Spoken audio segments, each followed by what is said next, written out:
When I finished the last line, the client slowly turned to face me. On his back glowed a map, not just a tattoo, but a registry of murders. 11 names, 11 dates, 11 burial coordinates. I had turned his skin into a confession with my own hands, and now he was looking at me the way you look at your next victim. The final point on his map led here, to my studio, to me. The silence of Line's studio pressed against his eardrums. Ethan Cross sat motionless in his leather chair, his gaze locked on the single imperfection in his perfect world. A bright red notification glowing on his laptop screen. Final notice. Outstanding balance, $47,200. Payment overdue by 14 days. The numbers weren't abstract. They meant the end. The end of his lease in a prestigious alley just inside the Arts District. The end of his immaculate studio with its white walls and professional equipment. The end of his dream of pure art on skin. Ethan dragged a hand across his face, feeling the stubble of 2 days' growth. His fingers unconsciously brushed the ingrained spot of black ink on his index finger. A professional mark impossible to wash away. This stain usually calmed him, reminded him of his craft, of who he'd become. Now it felt like the brand of failure. The studio around him breathed sterile perfection. LED panels cast even, cold light across white walls. Glass display cases holding instruments gleamed with flawless cleanliness. Even the air here smelled of antiseptic and expensive ink, the scent of discipline and control. But all this beauty was built on borrowed money, on the pride of a man who'd decided he could dictate terms to the world. 5 years ago, he'd moved from San Francisco to New York, certain the city would appreciate an artist of his caliber. 4 years ago, he'd dropped out of the academy, deciding that skin was a more honest canvas than paper. A year ago, he'd opened this studio, pouring in all his savings and taking out a loan that exceeded reasonable limits. He'd been wrong. The mass-market client didn't understand his minimalist lines, his refusal to do color portraits or tribal patterns. People wanted dragons, flowers, the names of lovers. Ethan offered them geometry, space, architectural precision. They went to other artists. The sharp chime of an incoming message on his phone shattered the silence. Ethan flinched as if struck. He looked at the screen, expecting another reminder from the bank or a collection agency. Instead, an unknown number appeared with a brief message. Need an artist of your caliber for a complex graphic project. Complete confidentiality. Work nights only. Compensation, $120,000. Ethan reread the figure. Then again. 120,000. That would cover the debt and 6 months of rent. Enough to breathe, to return to work without the suffocating pressure on his chest. The conditions were strange. Confidentiality, understandable. Many clients didn't want to publicize their tattoos. But why only at night? And why such a sum? Even the most complex fullback piece from a premium artist cost $60,000 at most. Ethan typed a response, deleted it, typed again. What kind of work? The reply came almost instantly. Topographic map, fullback, high detail, black work only, fine lines. I've studied your portfolio. You're the only artist in New York capable of executing this project at the required level. Ethan read the words and felt the cold grip of desperation loosen. This person, whoever he was, understood. He saw not just a tattoo artist, but a graphic artist.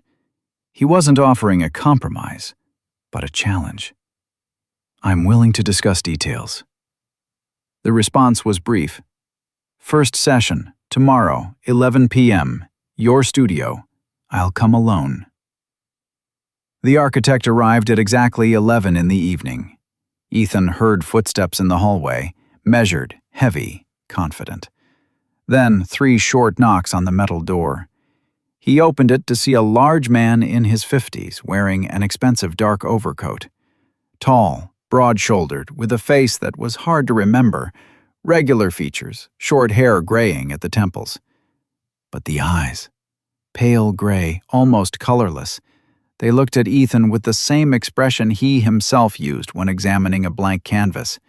Appraising, analytical, without emotion. Ethan Cross? The voice was low, a calm baritone. Yes, come in. The man stepped inside, sweeping his gaze across the studio. His assessment took several seconds. He removed the coat, revealing an expensive shirt of thick cotton. "You can call me the architect," he said, unbuttoning his shirt. "My real name doesn't matter for our work." Ethan nodded. Many clients preferred pseudonyms. He gestured toward the table.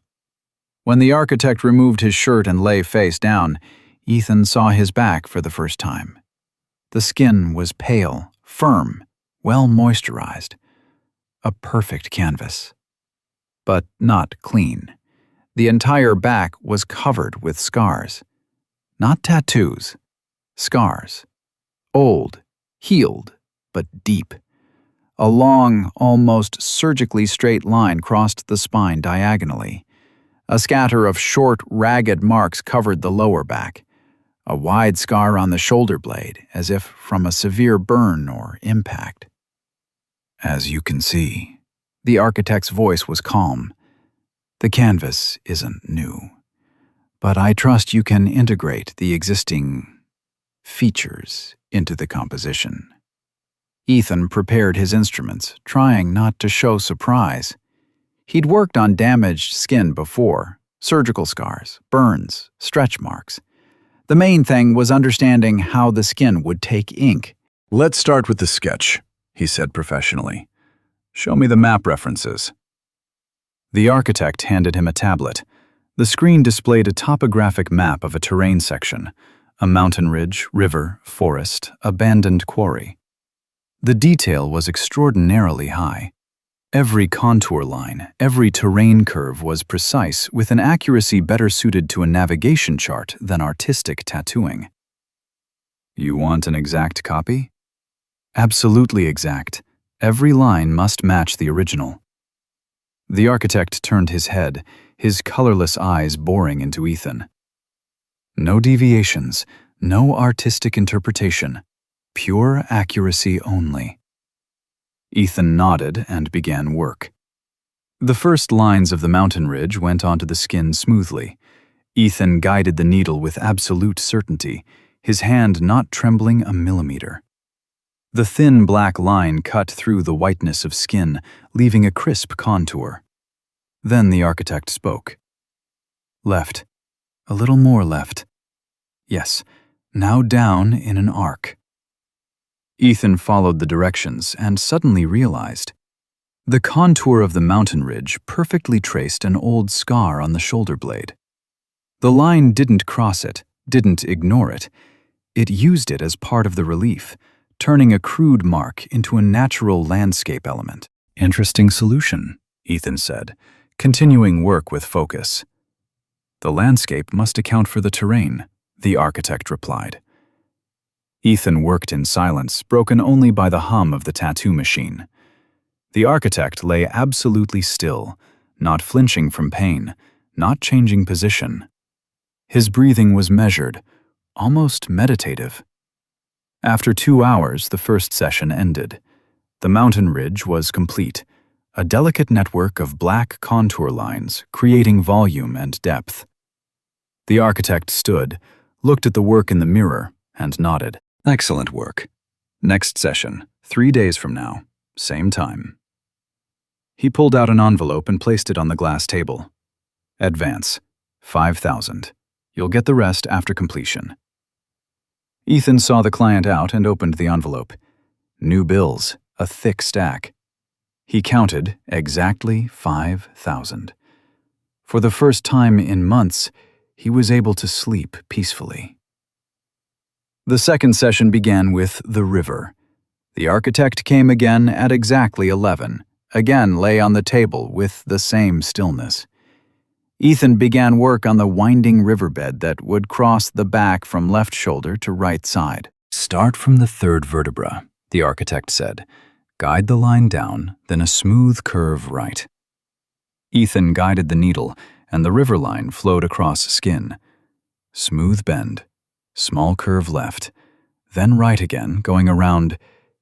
He froze. The riverbed followed exactly along a long, thin scar that crossed the spine diagonally. Every turn of the river, every bend perfectly matched the uneven line of the old wound. This couldn't be coincidence, not a second time. Ethan continued working, but his mind was no longer fully absorbed in the process. Part of his attention analyzed, compared, searched for patterns. The architect wasn't asking him to avoid or mask the scars. He was using them as foundation. As if the map wasn't being created for the skin, but the skin had been prepared for the map. He finished the river work in silence, afraid the tremor in his voice would betray his unease. "May I ask," Ethan tried to speak evenly, professionally, "what concept connects the map and the existing features of the canvas?" The architect turned his head. His colorless eyes met Ethan's in the mirror. "Just draw, artist."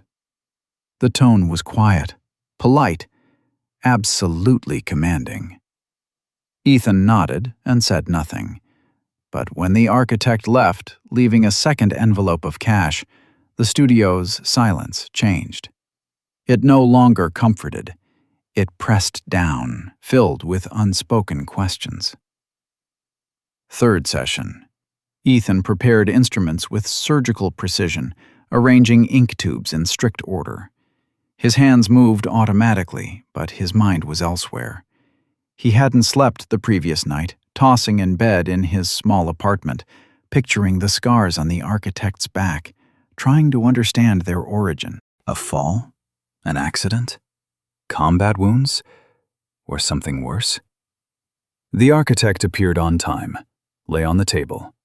Ethan began work on the most complex map element, detailing the abandoned quarry. This required numerous thin parallel lines creating the texture of rock formations and terraced ledges. "Start from the lower edge of the right shoulder blade," the architect said. Ethan obeyed. The needle touched skin, and he saw what he hadn't noticed before. A scatter of small, ragged scars on the lower back. Chaotic, painful texture, sharply contrasting with the long, straight scars above. These were different. As if the skin had been torn, not cut. Each terrace line must follow the terrain. The architect's voice was calm. Use the existing texture. Ethan began drawing, and the quarry contours settled onto the scatter of scars, turning them into a natural part of the landscape. Multiple parallel lines created the illusion of depth, layers of rock exposed by explosives and excavators. Illusion. His hand moved mechanically, but a thought flashed in his head, bright and terrifying. What if this wasn't an artistic solution? What if the map wasn't fantasy, but a real place? He finished the session earlier than usual, citing fatigue. The architect didn't object. He stood, dressed, and left, leaving a third envelope. Ethan saw him out and locked himself in the studio. His heart was beating too fast. His hands trembled, for the first time in years of work. He pulled out his phone and did what violated every professional ethical norm. He photographed a fragment of the tattoo on the client's back. The shot came out clear. Contours of the abandoned quarry with terraced ledges, detailed with almost engineering precision. Ethan stared at the screen and understood he'd crossed a line. There was no stopping now. The apartment greeted him with cold and silence. Ethan didn't even turn on the light, just sat down at his laptop, illuminated only by the screen's glow. He opened the photograph and began work. Using image processing software he'd mastered as a graphic artist, he cleaned the contours, removed the skin texture, leaving only the pure map lines. Then he opened satellite maps of upstate New York and began overlaying the image. The first attempts yielded nothing. He changed scale, rotated the image, shifted the center. After an hour, he found a match. An abandoned quarry 30 miles west of the city. The shape of the terraces, the configuration of the cliffs, even the minor details, everything aligned with absolute precision. This was a real place. Ethan sat motionless, staring at two open tabs, his photograph and the satellite image. The match was 100%. The architect hadn't invented the map. He was copying real terrain. But why? Ethan's fingers hovered over the keyboard. He knew he should stop, knew the next step would turn his unease into paranoia, but his hands were already typing a search query. The quarry's name and keywords: incident, missing, body. He hit enter. The very first link led to an archive of regional news. Search continues for missing student Emma Walsh. The article was dated 10 years earlier. Ethan stared at the grainy photograph of a young woman with chestnut hair and bright green eyes. She was smiling at the camera, full of life and energy. Emma Walsh, 20, geology major at Columbia University, went on a solo hike to the abandoned quarry to collect rock samples. According to investigators, she arrived on site the morning of August 15th. Last contact was at 2:30 p.m., reporting completion of her work. She never returned to camp at the scheduled time. Search operation ongoing. Ethan scrolled down. The final update was dated a month later. Search suspended. Case transferred to archives. They never found her. He stared at Emma Walsh's smiling face, then at the quarry contours on his screen. Contours he himself had inked onto the architect's skin, following the scatter of ragged scars. An icy wave of horror rose from within, filling his chest, his throat, rising to his head. No, it's a coincidence. Has to be a coincidence. But his hands were already shaking as he closed the tab. The fourth session began in absolute silence. Ethan prepared his instruments, trying not to look the architect in the eyes, but the image of Emma Walsh wouldn't leave him.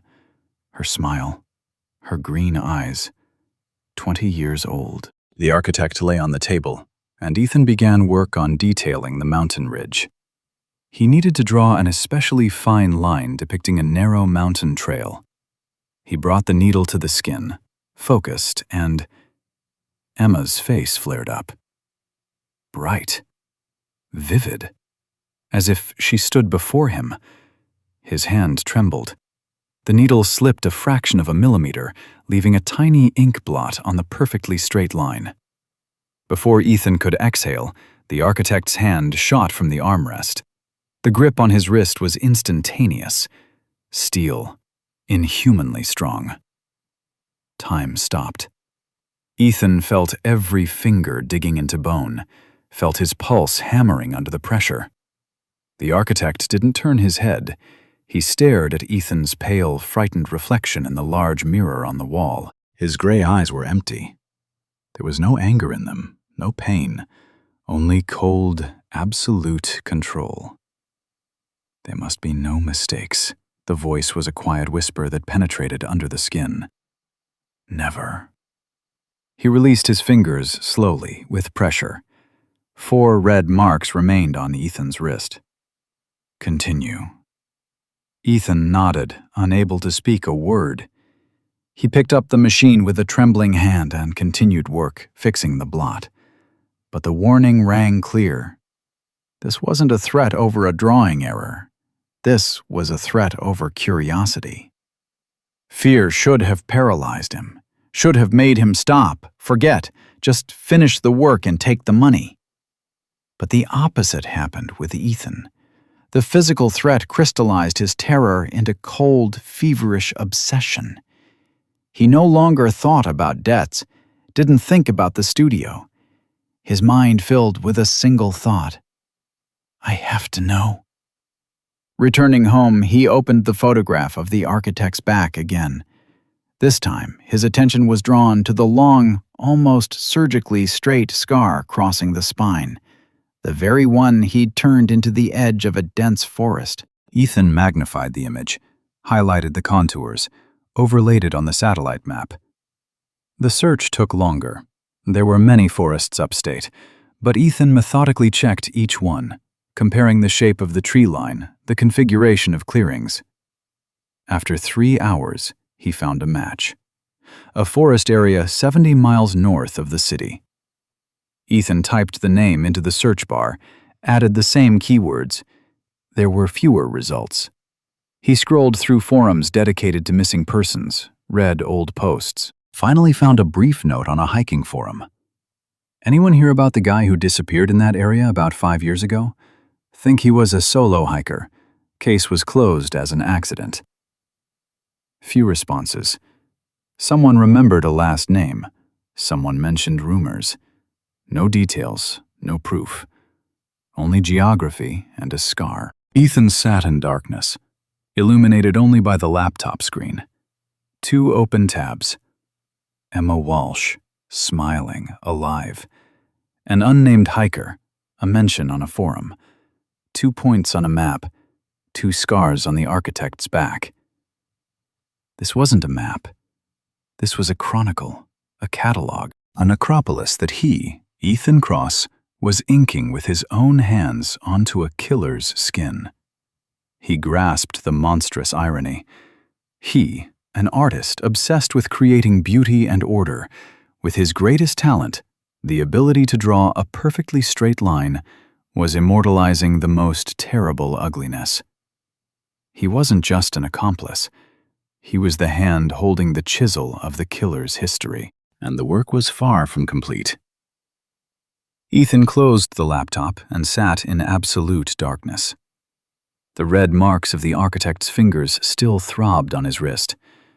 Ahead were more sessions, more lines, more points on the map, more victims.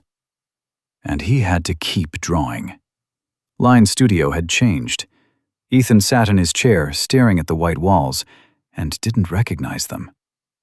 Before, this space had breathed light, pure, sterile, almost sacred. Every sketch on the wall, every instrument in the display case was part of a temple he'd built with his own hands. Now the whiteness looked like the color of a hospital morgue. The walls were closing in. Not physically, Ethan understood the absurdity of that thought. But psychologically, the space around him was contracting into a vice. LED panels cast the same even light, but now it resembled the cold, dead glow of an operating room.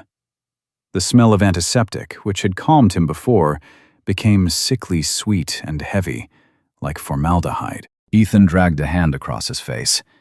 His fingers trembled. The clock on the wall showed 5 minutes to 11. The architect would arrive at exactly 11. He always came on time, with the precision of the Swiss watch on his wrist. 5th session. Ethan prepared instruments with mechanical thoroughness, arranged ink tubes in strict order, checked needle sterility, wiped down the table with antiseptic. His hands performed familiar actions, but his mind was elsewhere. Emma Walsh. The unnamed hiker. 2 points, 2 scars, 2 lives. He hadn't slept the previous night. Sat in the darkness of his apartment, staring at the laptop screen, trying to find some rational explanation. Coincidence. It had to be coincidence.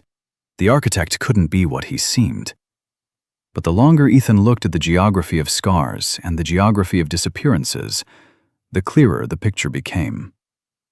3 short knocks on the door shattered the silence. Ethan flinched, dropping a tube of ink. Black liquid flowed across the white countertop, leaving a winding trail. He wiped the spill with a shaking hand and opened the door. The architect stood on the threshold in his expensive dark overcoat.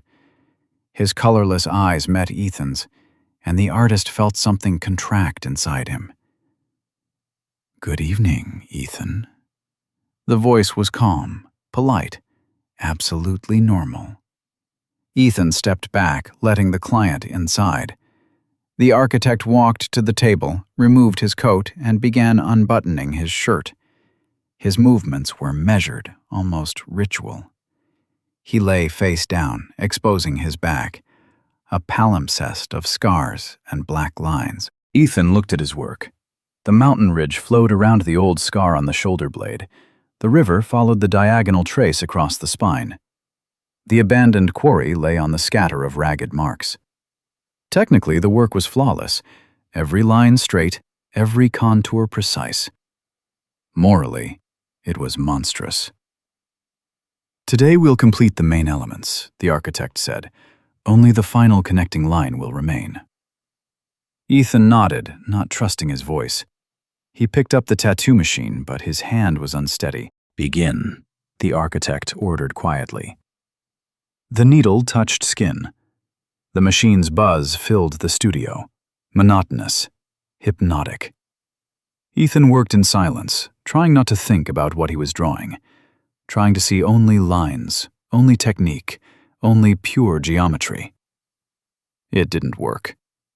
After about 20 minutes, the architect spoke. "Have you ever thought about the nature of art, Ethan?" The voice was soft, almost contemplative. Ethan didn't answer, continuing to guide the needle along the forest contour. "True art demands sacrifice," the architect continued. "Always has. The Great Pyramids were built on the bones of slaves. Renaissance temples were paid for with the blood of conquest. Every masterpiece has its price." Ethan felt his throat go dry. That's not the same thing." "No?" There was a hint of amusement in the architect's voice. "What's the difference? Scale? Who signs the work?" Ethan set down the machine and looked at the architect's reflection in the mirror. His face was calm, almost serene. "The difference is that pyramids didn't kill people with their own hands." Ethan forced out the words. "That there's law, morality, humanity." The architect turned his head. His gray eyes bored into Ethan. "Law is a construct of the weak to protect themselves from the strong. Morality is an agreement among the herd to avoid slaughter. And humanity," he smiled, "humanity is an illusion we cling to in the darkness." "You're wrong." "Am I?" The architect propped himself on his elbows, his voice remaining quiet but taking on an edge of steel. "Tell me, Ethan, when you work on skin, what do you feel? Do you see a person? Or do you see a canvas?" Ethan fell silent. "You see surface," the architect continued. "Texture, possibilities. You transform flesh into art, erasing its human essence. You and I aren't so different." "No," Ethan said it too loudly. "I don't kill people. I don't—" "You create order from chaos," the architect interrupted. "As do I. The only difference is material. I chose a more ambitious project. My victims weren't random. They were carefully selected. Each location chosen with precision. Each burial part of a grand design." Ethan felt an icy lump rise in his throat. "And you," the architect turned back, lying on the table. "You're the chronicler. The only person capable of documenting this work. The only one who can appreciate its technical perfection. Isn't that an honor?" "This is insanity." "Genius is often mistaken for madness." The architect closed his eyes. "Continue the work." Ethan sat motionless, gripping the machine so hard his knuckles turned white. Every word the architect spoke was logical, structured, persuasive, and therefore even more monstrous. He couldn't defeat this man with words. The killer's philosophy was too structured, too complete. It existed in a closed space of its own internal logic, where the light of morality couldn't penetrate. Ethan picked up the machine and continued work. but his mind feverishly searched for a way out. After an hour, Ethan made his decision. He was working on detailing a dried riverbed when his gaze fell on a massive metal tray on the rolling table. The tray sat near the panoramic window overlooking the street. Inside lay heavy steel holders, bottles of pigment, needles in sealed packages. The window didn't open. The studio was equipped with central air, but the glass was thin, and the street below was still awake. If he could create enough noise, someone might look up, notice, remember. It was a desperate plan, a stupid plan, but the only one he had. Ethan continued working, imperceptibly edging toward the table. Pretending to change pigments, he nudged the tray a few millimeters toward the edge, then a bit more, and more. The architect lay with closed eyes, his breathing measured. Ethan waited. Patience was part of his craft, the ability to sit motionless for hours, focusing on millimeter details. He used that patience now, preparing for his only chance. When the architect's breathing became very slow, almost meditative, Ethan jerked his elbow. The tray wobbled and began to fall. Heavy metal plummeted downward. Ethan could already see it shattering against the tile floor, instruments scattering everywhere, deafening noise tearing through the cursed silence. The architect's hand shot out, blurred, inhumanly fast. He caught the falling tray an inch from the floor. Ethan froze, staring at the client's broad back. The architect hadn't even risen. His arm had simply launched like a spring-loaded mechanism and stopped the fall with absolute precision. The instruments inside the tray clinked softly, a quiet, almost inaudible sound. The architect straightened smoothly, without haste, placed the tray back on the table so carefully as if it were made of crystal, turned to Ethan. His face was calm, no anger, no tension, only cold, absolute confidence in control. He approached, closing the distance to a few inches. Ethan could feel his breath, even, measured. "Our art requires silence," the architect whispered. The whisper sounded louder than a scream. Ethan recoiled, but his back hit the wall. The architect stared at him with the unblinking gaze of a geologist examining a rock sample. "I understand," Ethan forced out. "Good."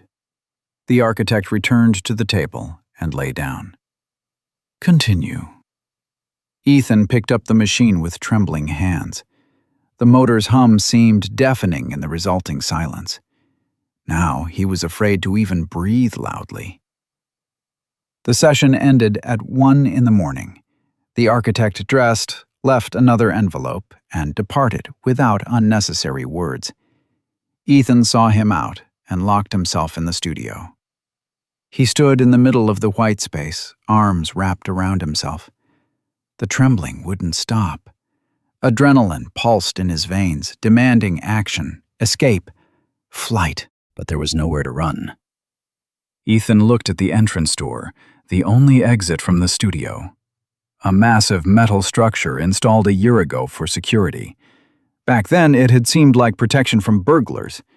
Now, it was part of a prison. He approached closer and saw a detail he'd missed before. Above the familiar handle gleamed a new lock. Ethan froze. This lock hadn't been there yesterday. He was absolutely certain. A massive, industrial-type cylinder mechanism requiring a special key. When had it been installed? While Ethan slept in the back room after an exhausting session? Or had the architect come at night when the studio was empty? He has keys. The thought was icy and absolutely obvious. The architect wasn't just a client. He controlled this space. Perhaps had controlled it even before appearing with his offer. Ethan tried turning the handle. The door didn't budge. Locked from outside. He was trapped. Panic rose in a wave, flooding his throat with acid. Ethan backed away from the door and leaned against the wall, trying to breathe evenly. Calm down. Think. There has to be a way out. But the rational part of his mind was silent, crushed by fear. The 6th session began the next day. The architect arrived on time. Ethan met him, trying not to look at the new lock. Today is the final stage, the architect said, removing his coat.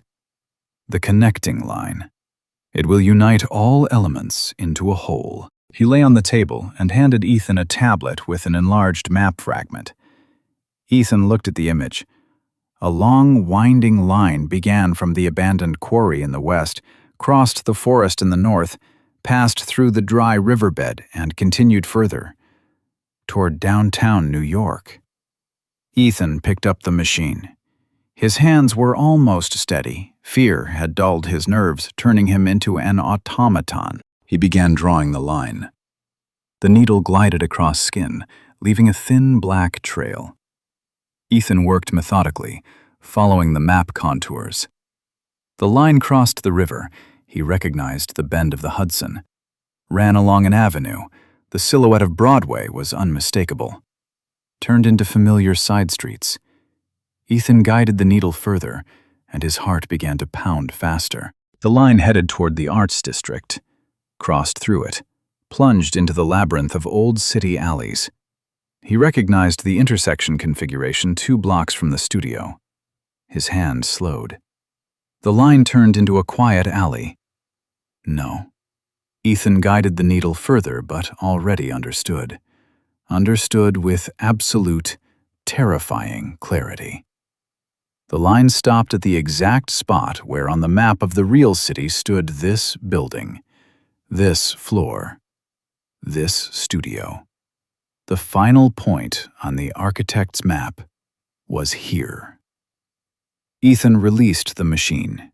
It fell onto the table with a quiet thud. Something wrong? The architect's voice was calm. Ethan couldn't breathe. The room spun around him. Everything fell into place. The offer impossible to refuse, the night sessions, the isolated studio, the new lock. He wasn't the chronicler. He was the next victim. Ethan. The architect propped himself on his elbows, turning his head. On his face was mild concern, almost paternal. You've gone pale. Should we take a break? Ethan stared into the colorless eyes and saw emptiness in them.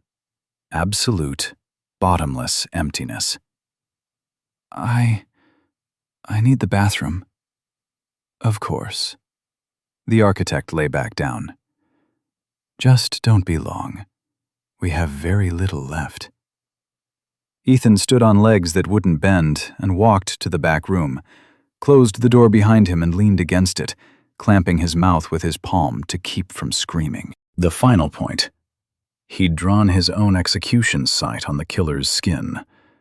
The work was almost complete, and when it was finished, Ethan looked at his reflection in the small mirror above the sink. Pale face, dilated pupils, trembling lips. The face of a dead man. No, I won't die here. Not like this. Somewhere deep down, beneath layers of fear, fury awakened. Cold, pure determination. If the architect wanted to turn him into a point on the map, he'd have to pay for it. Ethan wiped his face, straightened, and walked back into the studio. The architect lay on the table, patiently waiting. Shall we continue? He asked. Yes, Ethan answered. Let's continue.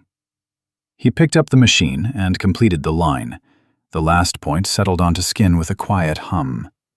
The map was complete. Ethan stood in the back room, staring at his reflection in the mirror. Pale face, dilated pupils, lips that had lost color.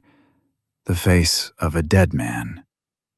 But somewhere, deep down, beneath layers of fear, fury began to awaken. Cold, pure, sharp as the blade of his cutting knives. The architect wanted to turn him into the final point on the map. He'd have to pay for it. Ethan turned to the metal cabinet in the corner of the back room, opened it with trembling hands.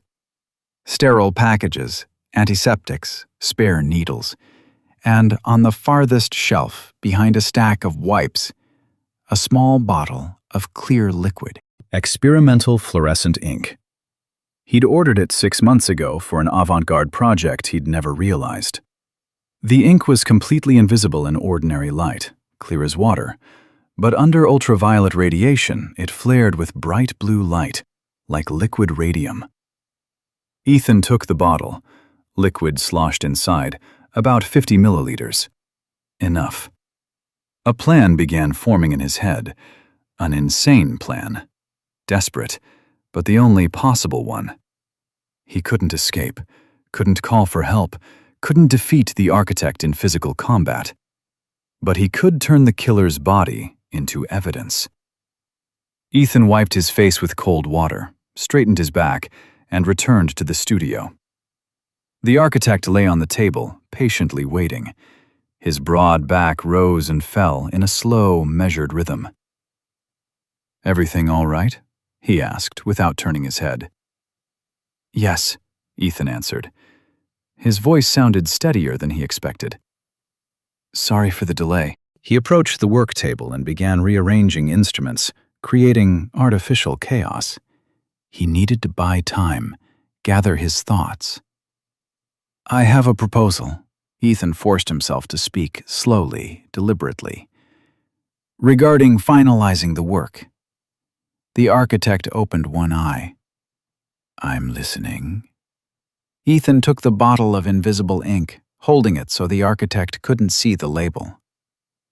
"The map is almost complete, but I can add a sacred layer, hidden, visible only to the chosen." The architect turned his head fully. His colorless eyes studied Ethan. "Explain." "There are special pigments," Ethan spoke, with the inspiration of someone presenting an artistic vision. "Completely transparent, invisible in ordinary light. But in a certain spectrum of light, they manifest, creating a second, secret layer of imagery." He watched the architect's reaction. The killer's face remained impassive, but something changed in his eyes. Interest. Hungry, predatory interest. "Metaphysical depth," Ethan continued. "Your map will breathe, transform. In daylight, one thing. In a special spectrum, a completely different dimension. No analogs exist in the world of tattoo art." The architect was silent. A second stretched into eternity. "Show me," he finally said. Ethan pulled out a sheet of white paper and dipped a thin brush in the invisible ink. Drew a simple line. No trace remained on the paper. He retrieved a portable ultraviolet lamp from the bottom drawer and turned it on. Purple glow fell on the paper. The line flared with bright, almost radioactive blue light. The architect propped himself on his elbows, staring at the glowing trail. An expression appeared on his face that Ethan hadn't seen before. Not quite a smile. Something else. The rapture of a predator discovering new prey. "How long will this take?" the architect asked. "An additional 2 hours of work," Ethan answered. "I'll apply the hidden layer over the main one, information that only you will see, at the right moment." The architect lay back down, and his voice sounded pleased. "Do it." Ethan took his phone and discreetly slid his finger across the screen. Dialed 911, pressed the device to his ear, covering the movement, supposedly searching for a dropped bottle cap under the table. Click.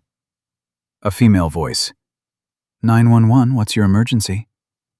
Ethan whispered, moving his lips almost soundlessly. "Hostage. Killer in studio. Arts District, Morton Street, number 7, 3rd floor. Don't rush in immediately. Wait for signal." "Repeat the address." The operator's voice became tense. "Morton Street, 7, 3rd floor, Line Studio." Ethan raised his eyes.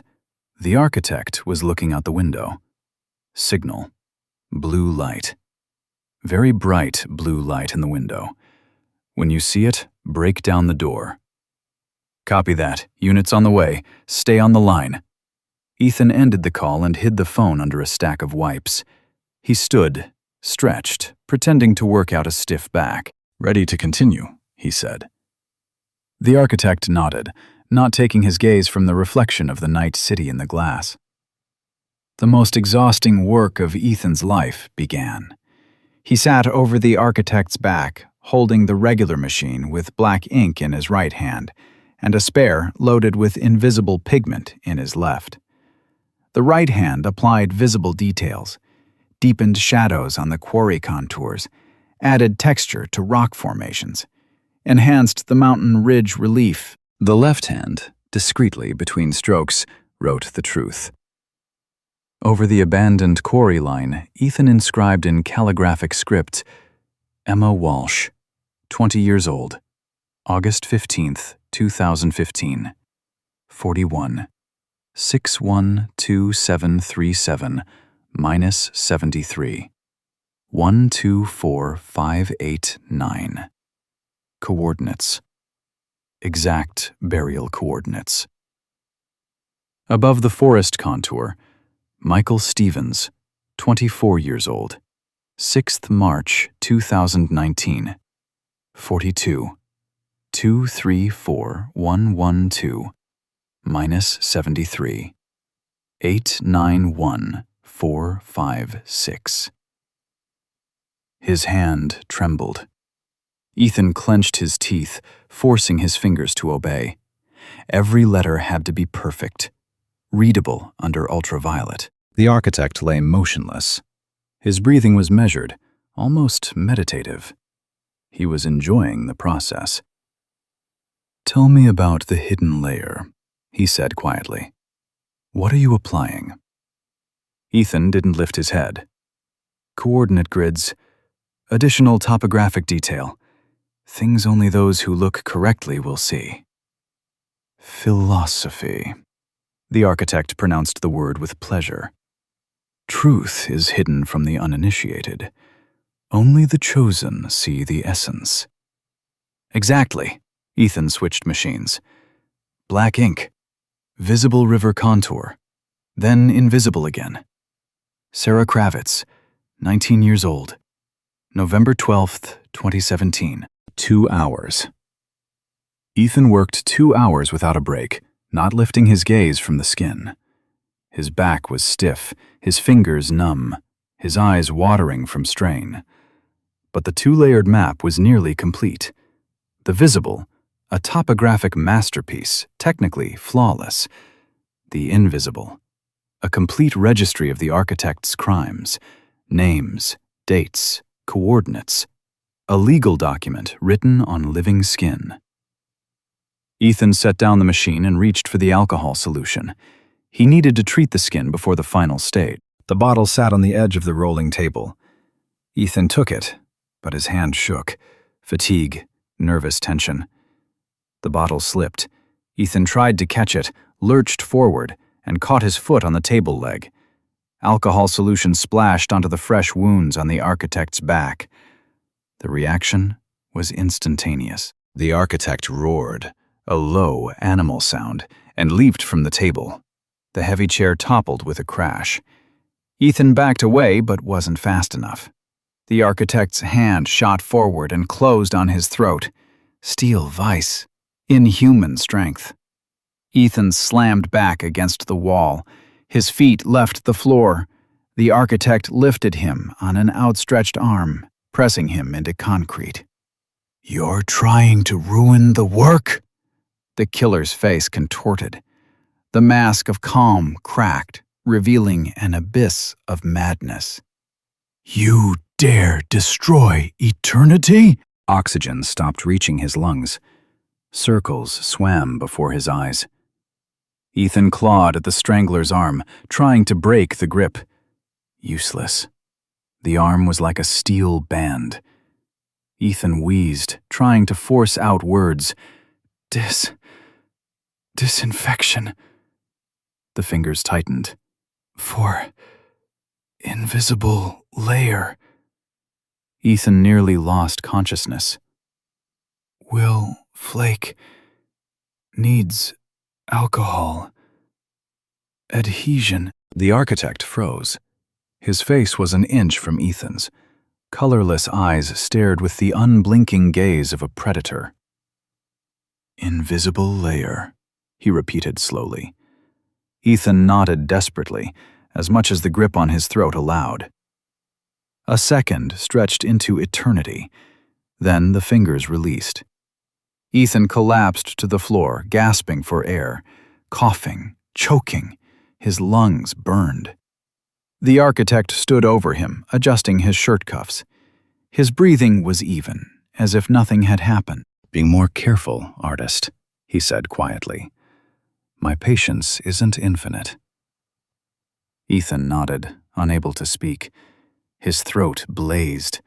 Finger marks remained on his neck. The architect returned to the table and lay face down. "Continue." Ethan rose on trembling legs, picked up the machine. The atmosphere in the studio had changed irreversibly. Now there wasn't even the illusion of cooperation between them. The architect no longer relaxed, didn't close his eyes, watched every movement, every instrument change. Ethan felt that gaze on the back of his head. Heavy, suspicious, merciless. The credit of trust was exhausted. The next mistake would be the last. The work neared completion. Ethan applied the final touches with invisible ink. The last victim's name, coordinates, date. The two-layered map was ready. He set down the machine and looked at the clock. 3 a.m. Police should have surrounded the building. They were waiting for the signal. Blue light. Ethan reached for the ultraviolet lamp and froze. The architect pulled a small black device from his jacket's inner pocket, like a remote control. With a short antenna, a serpentine smile played on his face. Demonstratively, looking Ethan straight in the eyes, he pressed the single red button on the device. A quiet electronic beep sounded. Ethan glanced at his phone lying screen up on the edge of the table. The signal icon disappeared. In its place appeared an X and text, "No service." A jammer. Ethan's heart plummeted into emptiness. The architect put the device away and spoke softly, almost tenderly. "No distracting factors, artist. Tonight, no one will disturb us. Just us and art." Ethan stood motionless, staring at the dead phone screen. The plan had collapsed. Police wouldn't get confirmation. They couldn't call through. They wouldn't have grounds for a raid. An anonymous call without confirmation could be a prank. Blue light in the window meant nothing now. He was alone, in a soundproof box, with a monster. The architect rose from the table and approached the large mirror on the wall, turned his back, examining the tattoo. "Magnificent," he said quietly. "Absolutely magnificent." Ethan stared at the broad back covered with his own work. Technically flawless, morally monstrous. A map of death. "Show me the hidden layer," the architect ordered. Ethan took the ultraviolet lamp with trembling hands. This was the moment of truth. Either the plan would work, or he'd die in the next few seconds. He pressed the button. Purple glow flooded the studio, and the architect's back blazed. Names, dates, coordinates, bright blue lines written in perfect calligraphic script. A complete registry of murders glowing on the killer's skin. The architect looked in the mirror. His eyes widened. 1 second. 2. 3. Ethan gripped the lamp, prepared to use it as a weapon. The heavy metal housing could at least delay the architect for a few seconds. Perfection, the architect exhaled. Ethan froze. What? The architect slowly turned, and on his face was an expression of ecstasy. You understood. You truly understood the essence of my work. He approached closer, and Ethan instinctively backed away. The names, the architect spoke with reverence. Dates, coordinates, complete chronicle, visible only to the chosen. This is genius. Ethan couldn't breathe. The architect thought this was part of the artistic vision? That Ethan had immortalized his achievements out of admiration for his work. You're a true artist, Ethan. The architect placed a heavy hand on his shoulder. You see beauty where others see only horror. You're worthy of becoming part of the masterpiece. The fingers tightened. The final part, Ethan understood. The architect was going to kill him here. Now.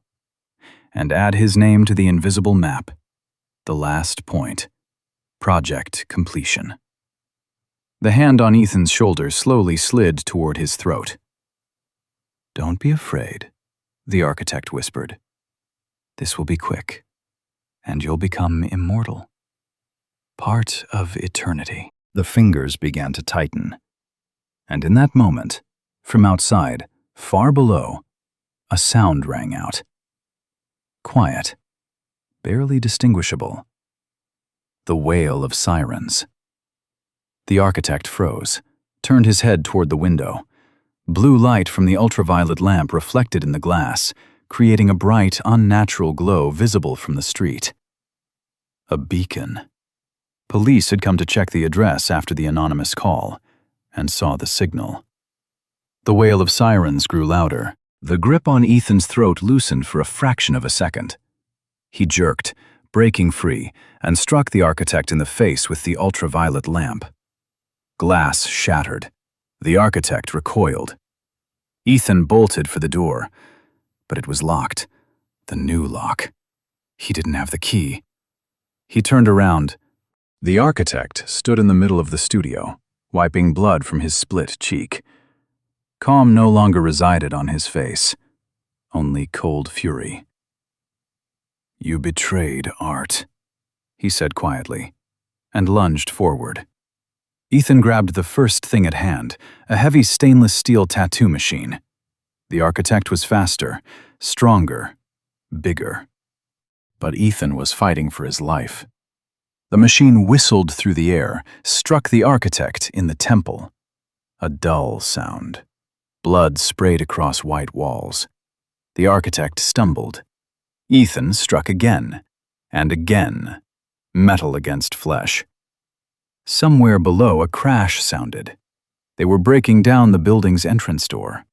Heavy footsteps on the stairs. The architect grabbed Ethan's arm, holding the machine. Twisted. Ethan screamed in pain. They fell to the floor, locked together. Police! Open the door! Pounding on the studio's metal door. Dull. Powerful. The architect squeezed Ethan's throat. Pressed. Strangled. Ethan clawed his face, kneed him in the stomach. Useless. Consciousness began to slip away. The last thing he heard was a deafening explosion. The door blew off its hinges. Shouts, the thunder of boots. The grip on his throat loosened. Ethan sucked in air and lost consciousness.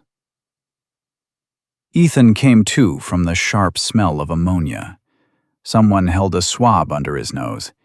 He coughed, turned his head away, and opened his eyes. Faces. Unfamiliar faces in uniform. Bright flashlight beams. Radio chatter. Memory returned all at once. The grip on his throat, the strike, the door exploding. Easy, the voice was professionally soothing. A medic in blue uniform crouched before him. Your name is Ethan Cross? Ethan nodded, trying to focus his vision. His throat burned as if scraped raw from the inside with sandpaper. He swallowed. Sharp pain shot down his esophagus. Where is he? Ethan rasped. Under arrest. You're safe. The medic checked his pulse, shone a light in his pupils. Ethan pushed his hand away and tried to stand. His legs buckled. He braced against the wall, straightened, and looked around. Line Studio had become a crime scene. The entrance door lay on the floor, torn from its hinges. Battering ram marks on the metal were deep, deformed. On the tile, blood spatters. His blood. The architect's blood. Dozens of people filled the space. Criminalists in white suits photographed every corner. Detectives spoke into radios. Someone stretched yellow barrier tape. And in the center of the studio, on his knees, hands cuffed behind his back, sat the architect. Ethan stared at him and couldn't believe this person, now just a person, not a monster, was bound in metal and held by 2 officers. The architect didn't resist, sat absolutely motionless, staring into space. Blood ran from his temple down his cheek, the mark of the tattoo machine strike. His shirt lay nearby, crumpled, and his back. Purple light from a portable ultraviolet lamp in an expert's hand transformed the skin into a glowing canvas.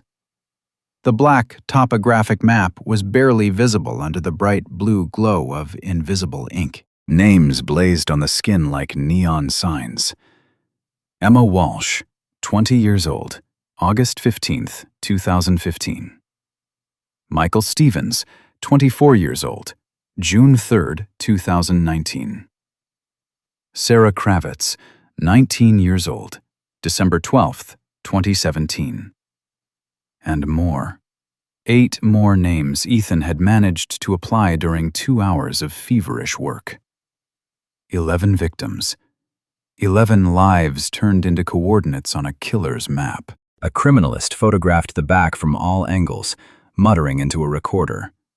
Another expert made notes on a tablet, cross-referencing the revealed inscriptions.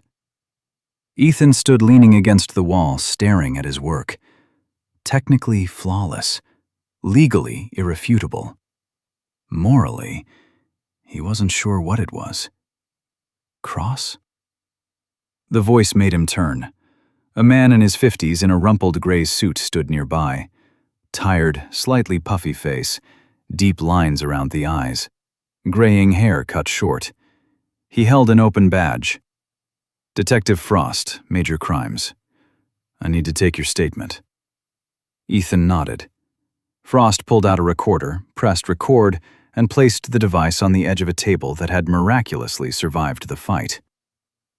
Tell me what happened. Start from when this man, Frost nodded at the architect, first entered your studio. Ethan spoke slowly, carefully choosing words. He told about the offer, about the 120,000, about the map on the back, about scars that perfectly matched topographic lines, about his investigation, about the found cases of missing persons, about the new lock on the door, about the final point that led to his own studio. Frost listened without interrupting. His face remained neutral, but his eyes missed no detail. He made brief notes in a notebook. And you decided to apply a hidden layer, Frost said without inflection. Statement, not question. Yes. Using fluorescent ink. Yes. Why didn't you call police earlier? Ethan looked at the detective. He controlled the situation. Installed the new lock. I had no proof. Just suspicions. And he... Ethan fell silent, remembering the grip on his wrist, the whispered threat.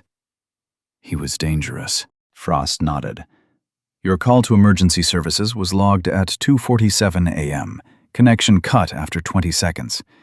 We sent a patrol to check, but without confirmation, we had no right to break into private property. Blue light, Ethan rasped.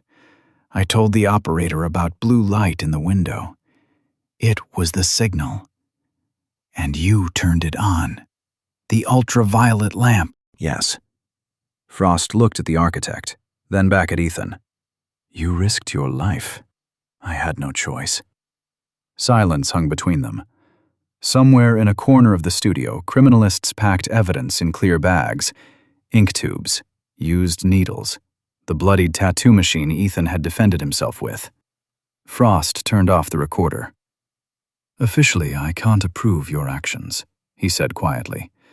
"You exposed yourself to unjustified risk. Should have reported to police at first suspicion." He paused. "Unofficially?"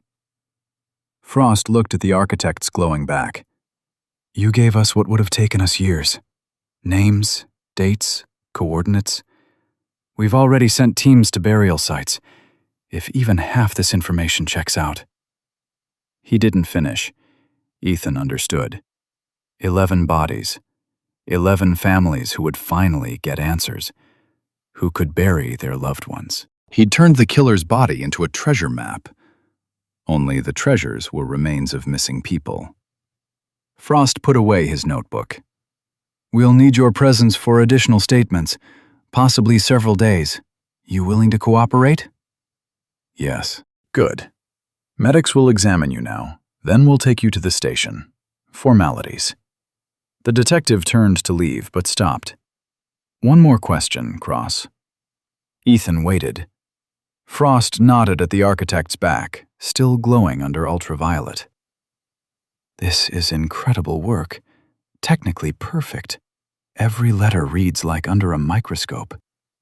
You created evidence that can't be disputed." He paused. "This your work?" The question hung in the air. Ethan looked at the architect. He finally moved, slowly turning his head. Their gazes met. In the killer's colorless eyes there was no longer calm, no superiority, only emptiness. Absolute, bottomless emptiness of a man who'd lost everything. His project, his control, his illusion of immortality. Ethan looked away and stared at the tattoo machine in the criminalist's hands. At his own hands, scratched, bloodied, trembling. An artist's hands. Hands that created beauty and order. Hands that tonight had used art as a weapon. "No," Ethan answered quietly but firmly. "This is his signature." Frost frowned, not understanding. Ethan continued. "I applied the lines, used the ink, but the map was his. Every scar on his back is his choice, his action, his victim. I just revealed what he wrote on his own body. He signed his crimes, through my hands."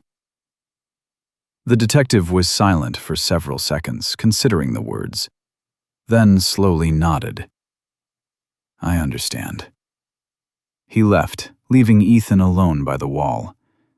Medics insisted on hospitalization, but Ethan refused. Signed papers declining medical assistance, received a prescription for painkillers and permission to leave after giving his statement. They drove him to the station in a police car. Interrogation lasted 4 hours. Questions, clarifications, repeated questions. Ethan answered mechanically, feeling adrenaline leave his body, leaving behind complete, total exhaustion. When they finally released him, dawn had broken. Ethan exited the station and stopped on the steps. The city was waking. First, buses moved down empty streets. Somewhere distant, birds sang. The eastern sky lightened, taking on shades of gray and pink. An ordinary morning. The city lived, unaware that this night, something monstrous had occurred in one of its studios. Ethan pulled out his phone. The screen was cracked, apparently during the fight, but the device worked. 23 missed calls from the bank, 5 messages from the landlord, 1 overdue payment notification. He looked at these numbers and realized they no longer mattered. The architect's money, $120,000, was evidence, would be confiscated, used in the investigation. He wouldn't get a penny. Line Studio, a crime scene, sealed with yellow tape, inaccessible for indefinite time. His dream of pure art, of perfect lines on flawlessly white walls, destroyed. But he was alive. Ethan sat on the cold stone steps and for the first time in many days felt relief. Not joy, not triumph, Just quiet, calm relief of a man who'd looked death in the face and survived. His phone vibrated. Unknown number. Ethan answered. Cross. This is Frost. Listening. First team returned from burial site. The detective's voice was tired, but notes of something else sounded in it. Satisfaction. Coordinates were accurate. We found Emma Walsh's remains. Ethan closed his eyes. The smiling girl with green eyes. 20 years old. Geology student. Missing 10 years ago. Now she'd come home. Other teams left for other locations, Frost continued. Your coordinates work, Cross. Every point on the map is real. Good. Ethan found no other words. One more thing. The architect gave testimony. Real name, Gerald Rowe, 48, geological survey consultant. Frost paused. He's not denying any charges. Says the map on his back is his legacy, that you helped him complete his masterpiece. Ethan felt nauseous. He's insane. No, Frost's voice hardened. I wish I could say he's crazy. Would be easier. But psychiatrists examined him, sane, fully aware of his actions. He's just different. Not like us. Psychopath. The word Ethan had avoided saying aloud. Thanks for letting me know, he said. Frost didn't hang up. You'll need help. Therapist? Support group for violence victims? We have contacts. I don't need help. You experienced trauma. What happened tonight? I'll manage, Ethan interrupted. Thanks. But I'll manage on my own. Silence on the other end. All right, Frost finally said. But if you change your mind, call. Anytime. He hung up. Ethan sat on the steps, watching the city awaken. The sun rose higher, painting the sky in shades of gold and orange. Light fell on building facades, turning gray concrete into something almost beautiful. Ethan looked at his hands. The ingrained spot of black ink on his index finger. Professional mark impossible to wash away. A thin black line circling his left wrist, symbol of discipline and control. Scratches and abrasions from the fight. An artist's hands. The hands that stopped the architect. No, not a killer's hands. The hands of a man who used his art to stop evil. Ethan stood, shoved his phone in his pocket, and slowly walked down morning streets. He didn't know what came next. Studio closed, money confiscated, debts hadn't disappeared. But he was alive. And the two-layered map, visible and invisible, black and glowing blue, had changed him forever. He would never again be the old Ethan Cross, the artist obsessed with line purity and sterile perfection. Now he was someone else, a man who'd turned a killer's skin into his sentence, a man whose hands created beauty from horror, a man who survived. Ethan walked down empty streets, and ahead a new day slowly broke.